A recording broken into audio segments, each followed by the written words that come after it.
ରାଜସ୍ୱ ଅମଲା ସଂଘ ଆନ୍ଦୋଳନ କରିଛନ୍ତି ତାକୁ ତ ଆମେ ସମ୍ପୂର୍ଣ୍ଣ ବିରୋଧ କରୁଛୁ ବୋଲି ଆମେ ଗଣମାଧ୍ୟମରେ ମଧ୍ୟ ପ୍ରଚାର ପ୍ରସାର ହେଇଛି। ଆମେ ସାମ୍ବାଦିକ ସମ୍ମିଳନୀ କରିଥିଲୁ, ଜଣାଇଥିଲୁ। ଆଉ ଗତକାଲି ମଧ୍ୟ ରାଜ୍ୟ ସରକାର ଗୋଟେ ବିଜ୍ଞପ୍ତି ବାହାର କରିଛନ୍ତି, ଜାରି କରିଛନ୍ତି, ଯେଉଁଥିରେ କି ଉଲ୍ଲେଖ କରିଛନ୍ତି ଯେ ସେମାନଙ୍କ ଯେଉଁ ଛୁଟି ରହିଛନ୍ତି ଆନ୍ଦୋଳନକୁ ଓହ୍ଲାଇଛନ୍ତି ସେହି ସମୟରେ ସେମାନେ ଦରମା ପାଇବେନି ଆଉ ତାକୁ ସେବା ପୁସ୍ତକରେ ଉଲ୍ଲେଖ କରିବା ପାଇଁ ବୋଲି ଆଉ ତାଙ୍କ ବିରୋଧରେ କାର୍ଯ୍ୟାନୁଷ୍ଠାନ ଗ୍ରହଣ କରିବା ପାଇଁ ବୋଲିକିରି ଆଦେଶ ଦେଇଛନ୍ତି ସମସ୍ତ ଜିଲ୍ଲାପାଳମାନଙ୍କୁ। ଆଉ ମାନ୍ୟବର ମନ୍ତ୍ରୀ ମଧ୍ୟ ମାନେ ସେ ମଧ୍ୟ ଅନୁରୋଧ କରିଛନ୍ତି ଯେ ସମସ୍ତେ ଯାଇକରି କାର୍ଯ୍ୟରେ ଯୋଗଦାନ କରନ୍ତୁ ବୋଲି। ଯେହେତୁ ଦୋଷ ଦଫା ଦାବି ଅଛି ଏଇଟା ତ ମାନେ ସରକାର ପୂରଣ କରିବାର ଆମେ ଆଶା କରୁନାହୁଁ।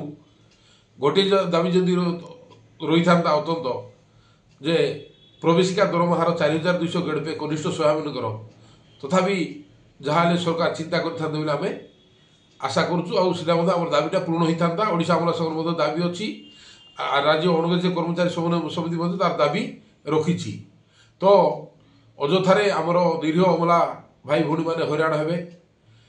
ସେମାନେ ତାଙ୍କୁ ନେଇ ଯେଉଁ ରାଜରାସ୍ତାକୁ ଓହ୍ଲାଉଛନ୍ତି ତାଦ୍ୱାରା ସେମାନେ ବହୁତ କ୍ଷତିଗ୍ରସ୍ତ ମଧ୍ୟ ହେବେ। ଆଗକୁ ଆମର 8ମ ବେତନ କମିଶନ ଲାଗୁ ହେବ ତ ସେମାନେ ସେଥିରୁ ବଞ୍ଚିତ ହେବେ, ହଇରାଣ ହେବେ। ନିରୀହ ନୂଆରେ ବହୁତ ଜଣ ଆମର ଚାକିରି ପାଇଛନ୍ତି। ତେଣୁ ଅନୁରୋଧ ସମସ୍ତେ ଯାଇକରି କାର୍ଯ୍ୟରେ ଯୋଗଦାନ କରନ୍ତୁ। ଆଉ ଗୋଟିଏ ଦାବି ମାତ୍ର ରଖନ୍ତୁ ଯେ ଆମର କନିଷ୍ଠ ସହାୟକମାନଙ୍କର ପ୍ରବେଶିକା ଦରମାହାର 4200 ଗେଡ଼ପେ। ତେବେ ଯାଇ ଆମେ ମଧ୍ୟ ସମସ୍ତେ ବାହାରିବା, ସମସ୍ତେ ସରକାରଙ୍କୁ ଅନୁରୋଧ କରିବା ଓ ଆମର ଦାବି ପୂରଣ ପାଇଁ ଆମେ ସମ୍ପୂର୍ଣ୍ଣ ଉପରେ ଚେଷ୍ଟା ଆମର ଜାରି ରଖିବା।